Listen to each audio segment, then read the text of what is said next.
কাইলৈ আহি আছোঁ মোক ছিগনেল মাৰিছিলে। ছিগনেল মাৰাৰ লগতে লগতে মই গাড়ীখন ৰখাইছোঁ। তাৰ পৰা এটা ফায়াৰিং কৰিলে। ফায়াৰিং কৰাৰ লগতে মই মোৰ হেলপাৰটো লৈ মই পলাই গুচি গ'লোঁ। দূৰৰ পৰা দেখি আছোঁ সিহঁতে পূৰা গোলাগুলি চলি আছে আৰু মোৰ গাড়ী এখন হয় 12 চকা হয় 7586। এইখনেই গাড়ী আছিলে? হয়, এখনে গাড়ী আছিলে মোৰ। কেইটামান বজাত তোমালোকে আহি আছিলা? ৰাতি 8টা বজাত। ইয়াত আহি পাইছিলা? হয়, ইয়াত আহি পালোঁ 8টা বজাত। আৰু ছিগনেল দিছে? মোক ছিগনেল মাৰিলে, মই গাড়ীখন ৰখালোঁ আৰু বহুত মানুহ দেখাইছে নেকি? গাড়ী লাইটৰ পোহৰত কিবা দেখা পাইছা নেকি? সিহঁতো আছিলে, বহুত মানুহ আছিলে। সিহঁত ইয়াতে আছিলে। মই মোৰ প্ৰাণটো ৰক্ষা কৰিবলৈ মইতো জনতা বচাবৰ কাৰণে মই গুচি গ'লোঁ। এইটোৱে মোৰ ভাগ্য ভাল, মইতো ওলাই গৈছোঁ। গাড়ীত থাকিলেতো মোৰ অৱস্থাটো বেয়া হ'লে হয়।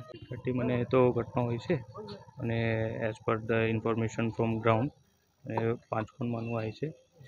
5খন মানুহ এইটো ঘটনাক আঞ্জাম দিছে আৰু মেক্সিমাম ছাছপিশ্যন আমাৰ DNLA নামৰ গ্ৰুপ আছে। মেক্সিমাম ছাছপিশ্যন ইয়াৰ ওপৰত আছে। তো অপাৰেশ্যন চলি আছে। আমি আছাম ৰাইফলৰ সহায়ো পাই আছোঁ।